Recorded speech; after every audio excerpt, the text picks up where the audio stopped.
These guys always look super pretty in their clamshells.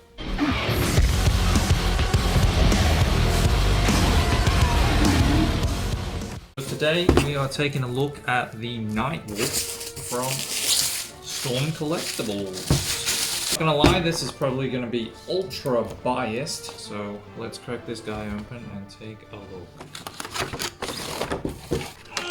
That looks good. Dude, all the translucent effects and everything. Oh, this guy's gonna be good. That flesh tone. Oh, that flesh tone. Damn. This guy's looking amazing. So he comes with an axe. And he comes with another axe, but in green translucent plastic. Ooh, very pretty. He comes with this energy effect that pretty much doesn't work and is honestly, in my opinion, absolutely pointless. It does this weird clip in here like that, and you can kind of get it to do not really anything because it won't stay in at all. Clips, but not really. There's no real tightness or socket to it. It can't hold its weight and it falls out. These effect pieces, I will say, I'm just going to go on a little bit of a tangent here. I find them absolutely pointless. I get that every character has an effect, every character has an ability, and I understand that every character needs to portray that ability in some way, shape, or form in terms of Storm Collectibles' point of view. But raising the price of these things for these extra bits and bobs that are flimsy and pointless is stupid, in my opinion, and I really just don't need these type of accessories. You should create 2 packs, one with the accessories, and that includes like all the effects, all the hands, you know, everything, and then another pack which is just the figure and the extra hands. And I think that would work out fantastic, because that way you could create 2 different price points and people could kind of purchase the ones that they want. For me, I would never have the effects. Now this effect kind of works and kind of doesn't, and what I mean by that is it fits into this socket really nicely due to the shape. So it goes into his fingers, and because his fingers are like a soft plastic, it works. But then it doesn't really stay up here. So the way you have to do it is you have to kind of put it on the other side and have it rest kind of like that. And again, it just doesn't feel right until you start posing it around. But if you really give it your time and dedication, you can get it to work. It's just a real pain in the ass. This being flexible is fine, but this should have been hard plastic. That way you could have like actually got it on there properly. There is a slight knock here, if you can see that, for the arrow to go in there, or the energy effect, if you will.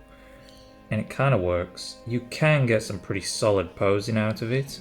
Again, it just really requires a fair amount of effort. It's cool. I'm glad they threw it in. This is one of the better energy effects that I appreciate. Love me some bow and arrow. Okay, for head sculpts you get the standard neutral head. I really like this one. Just very basic, very simple. Then you get this weird puckered up lips, kind of like cartoon. The best way to describe it is when Bugs Bunny starts to eat a carrot. Yeah, not a fan of that one. Then you get this like awkward smiling for a school photo look. Again, bit strange, will admit. Then lastly you get for hands, you get the simple, relaxed palms, which are always handy to have, honestly. Gripping hands, again, always a winner to have gripping hands. And then you get the knocking hands to hold the bow, which is really cool. I actually really like that. And you could use them as kung fu hands if you wanted to. Very cool. Grappling hands, always appreciate grappling hands, pretty much use these for all customs that I create on Storm Collectibles. Then I'm not sure what these hands are, they're kind of like relaxed flamboyant hands, but with this face it makes them look like this. And lastly, he has fist hands. Now, as for the actual character, I will say that one thing that really kind of niggled me a little bit, I suppose, is the jacket. So this is Spider-Punk, and obviously he has a jacket. This is a Storm Collectibles mold. This is a Storm Collectibles Spider-Man custom. I was able to obtain really good articulation when it come to creating this custom. I was able to get his arm to raise very high up. I was able to get his, butterfly joints to work. He's got lots of range. Now when it comes to this character, let me just show you his arm. Trying to push it past that seems to be a real struggle, and I'll explain why. If you look at Spider-Punk, you can raise it all the way up. Now you may be saying, oh, well, the shoulders are smaller on Spider-Punk. That's incorrect. The shoulders are actually bigger on Spider-Punk to give him that stylized kind of upper body proportions that I was going with. So his shoulders are actually smaller than his. So why is that?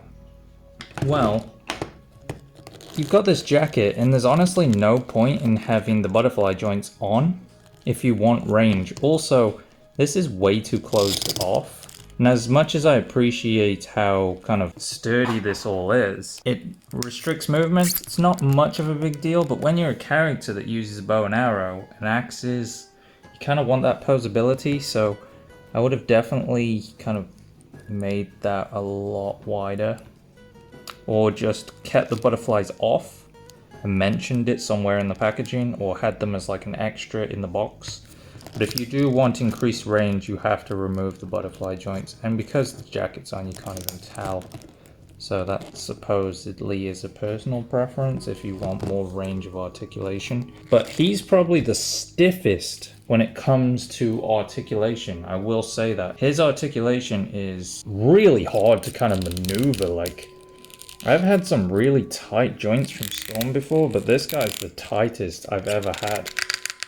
Like, everything feels like it's going to snap. And as much as I appreciate that, it's also a little bit scary. Some of the design choices I'm a little bit weird about. I'll explain that in a minute too. So if you look at these wrists, I thought these were glued on or part of the articulation. They're not. They are actually sleeves. And that's good. I appreciate that because I did that with mine. I basically had these as slip-on sleeves.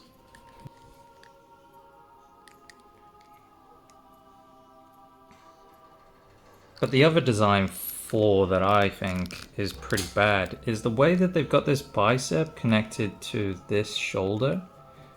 I thought this was going to be like a soft rubber piece that's overlapping the bicep, but no, it's actually part of the sculpt, which makes the bicep look really small.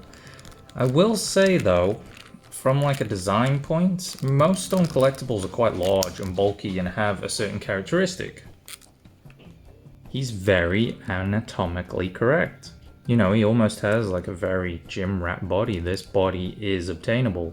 But if you were to look at some of the other Stone Collectibles, Mortal Kombat characters or Street Fighter characters, they're, beyond comic book roided. It's not even possible to obtain those proportions. So I would say he is the most realistic out of all of them, which is kind of cool, but at the same time, aesthetically, yes, he fits into the Mortal Kombat Storm roster, but at the same time, it does make him stand out as quite strangely proportioned. And not only that, but he's very tall. Now, as for articulation, standard Storm articulation, you get amazing neck. As always, absolutely incredible. Pretty much anything you want to do with it, you can do. Love the Stone Collectibles articulation. You will not hear me gripe about it. Then the head popped off. Upper articulation here. You get a huge back. Absolutely massive back. Not much gapping, which is impressive because normally Stone Collectibles has really bad gapping. Love that sound. Huge crunch. Huge crunch. Probably get more out of that, to be honest, if I wanted to. Oh, I love that sound.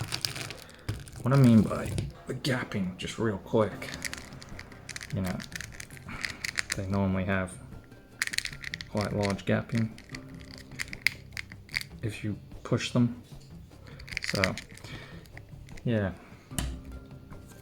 He doesn't have that, which is great. Waist swivel. Tons of range. Best articulation in the business, I'm telling you guys. In terms of legs out, huge. Could go way past that if you wanted to max it out. But these legs are mega stiff. Huge up. All the way. Whatever you want.